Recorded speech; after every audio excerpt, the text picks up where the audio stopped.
जय श्री राधे। आइए चैत्र मास शुक्ल पक्ष की एकादशी का कथा श्रवण करने से पहले पुष्पांजलि करें।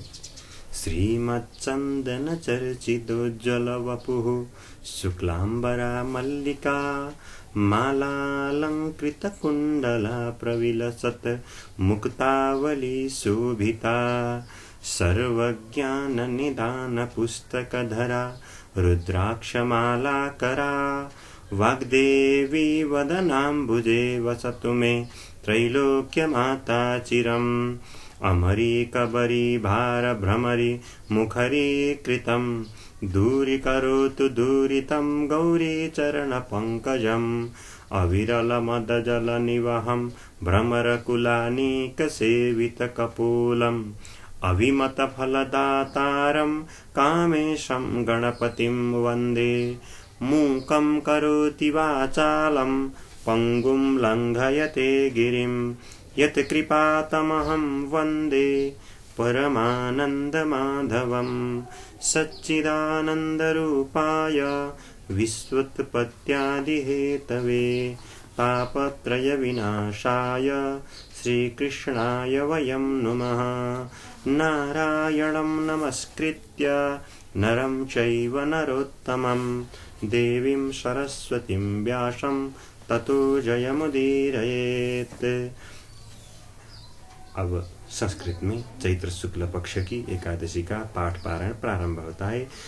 अथ चैत्र शुक्ल एकादशी कथा। सूत उवाच देवकी नंदनं कृष्णं वसुदेवात्मजं हरिं नमस्कृत्य प्रवक्ष्यामि महापातकनाशनं। युधिष्ठिराय कृष्णेन कथितानि महात्मना एकादशी महात्म्यानि नानापापहराणि च। 18 पुराणेभ्यो विविच्य महात्मना 24 संख्यानि नानाख्यानिर्युतानि च। तानि वक्ष्यामि भो विप्रः शृणुध्वं सुसमाहितः। युष्माकं भाग्यतश्चैव यत्राहं समुपस्थितः। युधिष्ठिर उवाच वासुदेव नमस्तुभ्यं कथयस्व ममाग्रतः।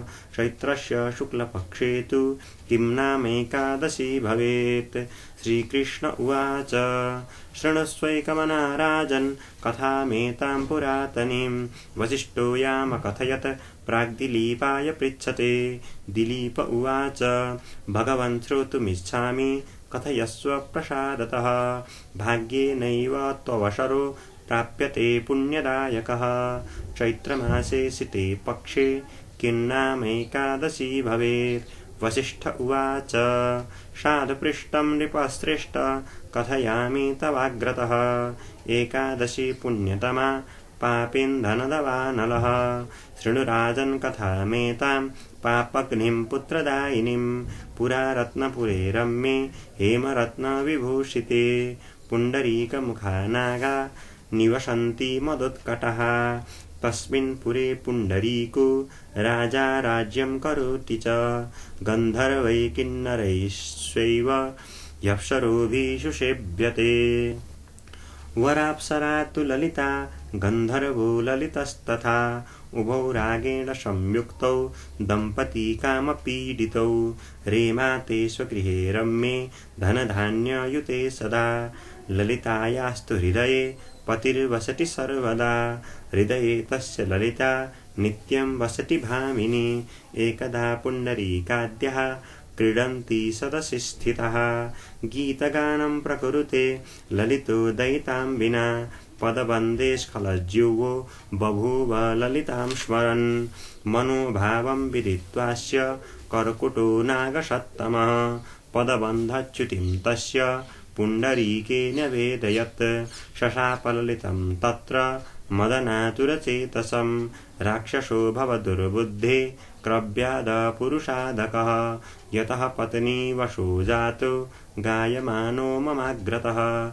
वचनात् तस्य राजेन्द्र रक्षो रूपो बभूवः रौद्राननो विरूपाक्षो दृष्टमात्रो भयङ्करः बाहुयोजनविस्तीर्णौ मुखं कन्दरसन्निभं चन्द्रसूर्यनिभे नेत्रे ग्रीवा पर्वतसन्निभा नासारन्ध्रे तु विवरे अधरौ योजनार्धकौ शरीरं तस्य राजेन्द्र उत्थृतं योजनाष्टकम् ईदृशो राक्षसोऽभूद् भुञ्जाना कर्मणा फलं ललिता तमथालोक्य स्वपटिं विकृताकृतिं चिन्तयामास मनसा दुःखेन महतार्दिता किं करोमि क्व गच्छामि पतिः पापेन पीडितः इति संस्मृत्य मनसा न शर्म लभते तु सा चचार पतिना सार्धं ललिता गहने वने बभ्राम विपिने दुर्गे कामरूप स राक्षसः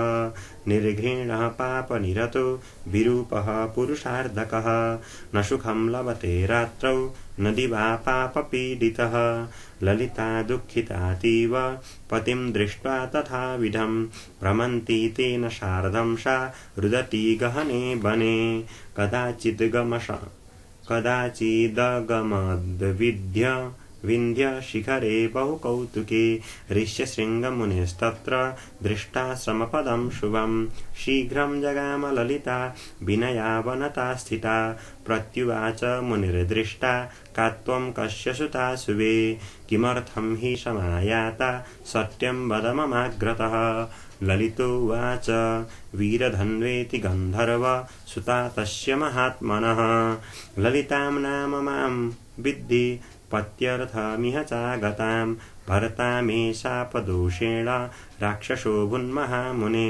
रौद्ररूपो दुराचारस्तं दृष्टा नास्ति मे सुखं साम्प्रतं शादिमां ब्रह्मन् प्रायश्चित्तं वद प्रभो येन पुण्येन विप्रेन्द्र राक्षसत्वाद् विमुच्यते ऋषिरुवाच चैत्रमासस्य रम्भोरु शुक्लपक्षस्य साम्प्रतं कामदैकादशी नाम्नि या कृता कामदा नृणां कुरुष्व तद्व्रतं भद्रे विधिपूर्वं मयोदितं तस्य व्रतस्य यत् पुण्यं तत्स्वभर्त्रे प्रदीयतां दत्ते पुण्यं क्षयात् तस्य शापदोषः प्रशाम्यति इति श्रुत्वा मुनिर्वाक्यं ललिता हर्षिताभवत् उपस्यैकादशीं राजन् द्वादशी दिवसे तदा विप्रस्यैव समीपे तु वासुदेवाग्रतः स्थिता वाक्यमूचे तु ललिता स्वपत्युस्तारणाय वै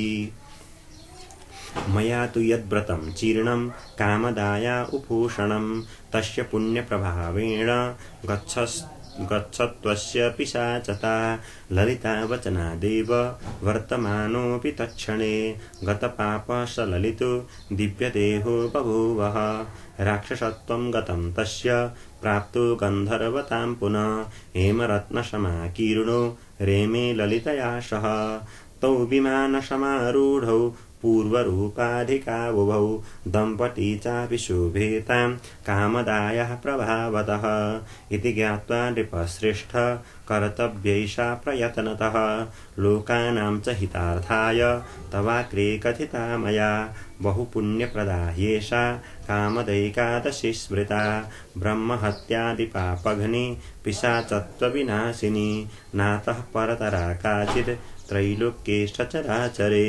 पठनाश्रवणाद्वापि वाजपेयफलं लभेत् नातः परतरा काचित् त्रैलोक्ये सचराचरे पठनाश्रवणाद्वापि वाजपेयफलं लभेत्। स्वस्ति श्री भविष्योत्तरपुराणे श्रीकृष्णार्जुन संवादे चैत्रशुक्लकामदा नामैकादशी माहात्म्यं श्रीकृष्णार्पणमस्तु। कृष्णाय वासुदेवाय हरये परमात्मने प्रणतक्लेशनाशाय गोविन्दाय नमो नमः। उपनयतु मङ्गलं वः सकलजगन्मङ्गलालयः श्रीमान् दिनकरकिरणनिबोधित नवनलिनदलनिभेक्षणः कृष्णः तत्रैव गङ्गा यमुना च तत्र गोदावरी सिन्धु सरस्वती च सर्वाणि तीर्थानि वसन्ति तत्र यत्राच्युतोद्धारकथा प्रसङ्गः काले वर्षतु पर्जन्यः पृथिवी सस्यशालिनी देशोऽयं क्षोभरहितो ब्राह्मणाः सन्तु निर्भया अपुत्रा पुत्रिणः सन्तु पुत्रिणः सन्तु पौत्रिणः निर्धनाः सधनाः सन्तु जीवन्तु शरदां शतं यं ब्रह्मा वरुणेन्द्र रुद्रमरुतः स्तुन्वन्ति दिव्यैस्तवैर्वेदैः साङ्गपदक्रमोपनिषदैर्गायन्ति यं सामगाः ध्यानावस्थित तद्गतेन मनसा पश्यन्ति यं योगिनो यस्यान्तं न विदुः सुरासुरगणा देवाय तस्मै नमः अथ श्रीकुसुमोपमेयकान्तिर्यमुनाकूलकदम्बमूलवर्ती नवगोपवधूविलासशाली वनमालिपितनोतु मङ्गलं नः। ओम तत्सत्। श्री राधा कृष्णार्पणमस्तु।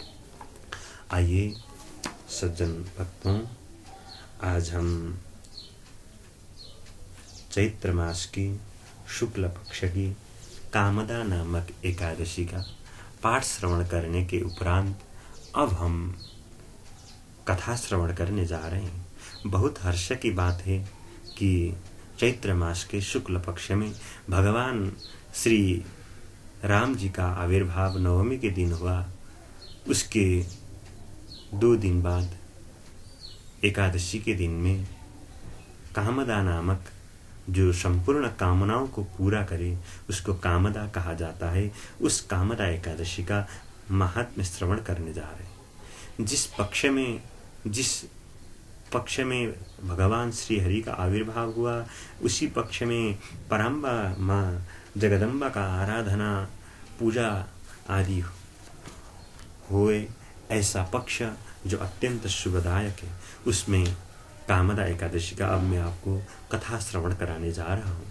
भगवान श्री कृष्ण से युधिष्ठिर महाराज ने पूछा कि हे भगवान, हे श्री कृष्ण, आपको मैं नमस्कार करता हूँ। अब मेरे सामने कृपा करें और मुझ दास को यह कृपा करें कि चैत्र मास के शुक्ल पक्ष में क्या नाम की एकादशी होती है। भगवान श्री कृष्ण कहने लगे, हे राजन, मैं तुम्हें इस कथा का श्रवण कराता हूँ। मनुष्य को चाहिए कि दशमी के दिन सायंकाल को शक भर चावल आदि का भोजन न करके शुद्ध उपवास दशमी के दिन सायंकाल से ही प्रारंभ कर देना चाहिए। सूर्यास्त से पहले भोजन करना चाहिए, सूर्यास्त के बाद भोजन नहीं करना चाहिए। उस तरह रहे और एकाग्र संयम रहकर दशमी के दिन से ही व्रत का विधान प्रारंभ करें और एकादशी के दिन सवेरे होने पर दंत धावन ब्रश आदि करके शुद्ध हुए, नहाए और शुद्ध वस्त्र पहनकर भगवान का व्रत करें, उपवास करें। तो भगवान श्री कृष्ण कहने लगे, हे राजन, एकाग्र चित्त होकर यह पुरातन कथा में तुम्हें श्रवण कराता हूँ, जो वशिष्ठ महाराज ने राजा दिलीप को श्रवण कराया था। दिलीप ने वशिष्ठ आचार्य से पूछा कि हे आचार्य, मैं आपसे एक बात श्रवण करना चाहता हूँ। चैत्र मास के शुक्ल पक्ष में किस नाम की एकादशी होती है और उसका व्रत विधान क्या है? तो वशिष्ठ ऋषि कहने लगे, हे राजन, हे दिलीप, चैत्र शुक्ल पक्ष में कामदा नाम की एकादशी होती है। यह अत्यंत परम पुण्यमयी है। पाप रूपी ईंधन के लिए यह दावानल अर्थात एक लकड़ी को जैसे छोटा सा चिंगारी एक क्षण में जैसे भस्म कर देता है, उसी तरह कामदा एकादशी भी पाप राशियों को नष्ट करने में अत्यंत समर्थ है। प्राचीन काल की बात है, नागपुर नाम का एक नगर था, जहां सोने के द्वारा बने हुए अत्यंत सुंदर सुंदर महल थे। उस नगर में पुंडरीक आदि महाभयंकर नाग निवास करते थे। पुंडरीक नामक नाग उन दिनों वहां नागों के बीच में राज्य करता था। वह गंधर्व, किन्नर और अप्सराएं भी उस नगरी का सेवन करने आती थी। वहाँ एक श्रेष्ठ अप्सरा थी जिसका नाम ललिता था। उस पुंडरीक के साथ वह ललित नाम वाला गंधर्व भी था। वो ललिता और ललित, ये दो जो गंधर्व थे, ये दोनों पति पत्नी के रूप में रहते थे। दोनों ही परस्पर काम वासना से पीड़ित रहा करते थे। ललिता के हृदय में सदा पति की ही मूर्ति बसी रहती थी और ललित के हृदय में अपनी प्रिय सुंदरी ललिता का नित्य निवास रहता था। एक दिन की बात है, नागराज पुंडरीक राजसभा में बैठकर मनोरंजन कर रहे थे। ठीक उस समय ललित का गान हो रहा था, किंतु उसके साथ उसकी प्यारी ललिता नहीं थी। गाते गाते उस ललित को ललिता का स्मरण हो आया, अतः उसके पैरों की गति रुक गई और जीभ लड़खड़ाने लगी। नागों में श्रेष्ठ कर्कुटक को ललित के मन का संताप जो उसके प्रेमी के प्रति थी वह ज्ञात हो गया। अतः उस कर्कुटक नाग ने राजा पुंडरीक को उसके पैरों की गति रुकने और गान में त्रुटि होने की बात बता दिया। कर्कुटक की बात सुनकर नागराज पुंडरीक की आंखें क्रोध से लाल हो गई और उसने गाते हुए कामातुर अपनी प्रेमिका का स्मरण कर रहा उस ललित को श्राप दे दिया। हे दुर्बुद्धि मूर्ख, तू मेरे सामने गान करते वक्त भी अपनी पत्नी के वशीभूत हो गया, इसलिए जा तू राक्षस हो जा। महाराज पुंडरीक के इतना कहते ही वह गंधर्व राक्षस हो गया। भयंकर मुख, विकराल आंखें और देखने मात्र से भय उपजाने वाला ऐसा रौद्र रूप वाला वह राक्षस हो गया। ऐसा राक्षस होकर वह कर्म का फल भोगने लगा। ललिता अपने पति की विकराल आकृति देख मन ही मन बहुत चिंतित हुई। भारी दुख से कष्ट पाने लगी। सोचने लगी, क्या करूं, कहाँ जाऊं, कैसे कर्म करने पर मेरे पति इस पाप से कष्ट पा लेंगे। इस कष्ट से मुक्ति का उपाय वह कहाँ ढूंढे, कहाँ मिलेगी, ऐसा सोचते विचार करने लगी। वह रोती हुई घने जंगलों में पति के पीछे पीछे घूमने लगी। वन में उसे एक सुंदर आश्रम दिखाई दिया जहाँ एक शांत मुनि बैठे हुए। उनका किसी भी प्राणी के साथ वैर विरोध नहीं था। ललिता शीघ्रता के साथ वहां गई और मुनि को प्रणाम करके उनके सामने खड़ी हुई। मुनि बड़े दयालु थे। उस दुखिनी को देखकर वे इस प्रकार कहने लगे, हे सुबे, हे कल्याणी, तुम कौन हो, कहाँ से आई हो, मेरे सामने सच सच बताओ। ऐसा मुनि के द्वारा पूछे जाने पर ललिता ने कहा कि हे महामुने, वीरधन्वा नाम वाले एक गंधर्व है। मैं उन्हीं महात्मा की पुत्री हूँ। मेरा नाम ललिता है। मेरे स्वामी अपने पाप दोष के कारण राक्षस हो गए हैं। उनकी यह अवस्था देखकर मुझे चैन नहीं है। हे ब्राह्मण, हे महर्षि, इस समय मेरा जो कर्तव्य हो वह बताइए। हे विप्रवर, जिस पुण्य के द्वारा मेरे पति राक्षस पाप से छुटकारा पा जाएं, ऐसा उपदेश कीजिए। ऐसा व्रत अथवा पुण्य का क्या हो सकता है, वह मुझे कृपा करके। ऋषि कहने लगे, हे भद्रे, हे कल्याणी, इस समय चैत्र मास के शुक्ल पक्ष की कामदा एकादशी की तिथि आ रही है, जो संपूर्ण पापों को हरने वाली और उत्तम व्रत है। तुम उसी का विधिपूर्वक व्रत करो और इस व्रत का जो पुण्य हो उसे अपने स्वामी को दे दो। पुण्य देने पर क्षण भर में ही उसके शाप का दोष दूर हो जाएगा।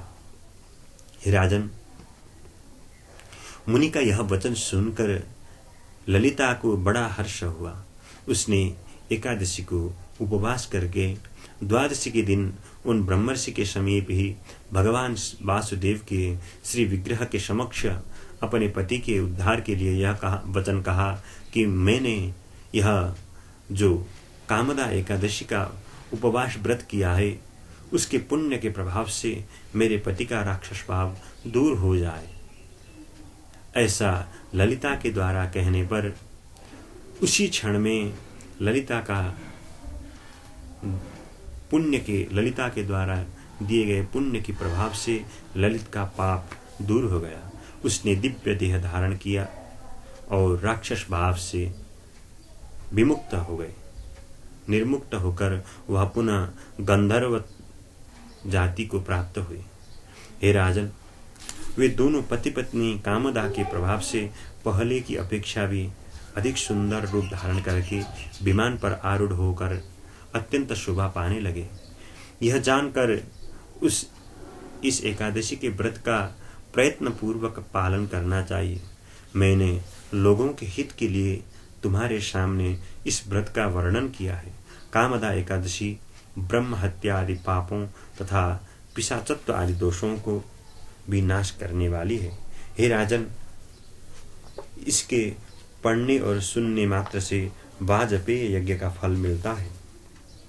बहुपुण्य प्रदा येषा कामदे एकादशी स्मृता, अत्यंत बहुत पुण्य प्रदान करने वाला है। इसलिए इसका कथा अगर कोई श्रवण करता है अथवा पाठ करता है तो वह एक श्रेष्ठ वाजपेय यज्ञ होता है, जो मनुष्य को करना अत्यंत मुश्किल रहता है। धन आदि संपूर्ण कुछ पदार्थों से संभव नहीं। वह एकादशी का, वह यज्ञ का जो फल है, वह फल केवल कामदा एकादशी के व्रत से प्राप्त है। इसलिए हर मन चाहिए कि एकादशी का व्रत करे। संसार में अनेक व्रत हैं, अनेक व्रत में भी अगर केवल एक की सहारा ली जाए तो वही काफी होती है। और व्रतों में सबसे अच्छा व्रत है एकादशी, क्योंकि यहाँ पर त्रिलोकी के अधिपति भगवान श्री हरि, श्री कृष्ण, श्री हरि, लक्ष्मी नारायण, श्री सीता रामचंद्र हैं। इसलिए मनुष्य को इस एकादशी का व्रत अवश्य करना चाहिए। जैसे आपको पेड़ के फले हुए फल खाने में जो स्वाद होता है, वह स्वाद पाने के लिए आपको पेड़ के जहाँ पर जड़ है वहाँ पर सिंचन करना होता है। इसी तरह पके हुए फल खाने के लिए, फल क्या है, ये संसार में हम जो सुख भोग रहे हैं वह पके हुए फल हैं। वह हमारे पूर्व जन्म के कर्मों के कारण मिल रहे हैं। तो इसी तरह का अच्छा कर्म करें और अच्छा सुख भोगें, भगवान में भक्ति लगे। ऐसा चाहना हो, ऐसा इच्छा हो तो अवश्य एकादशी का व्रत करना चाहिए। आज के लिए कामदा एकादशी का व्रत का पाठ और कथा श्रवण इतना ही। जय श्री कृष्ण, जय श्री राधे, राधे राधे।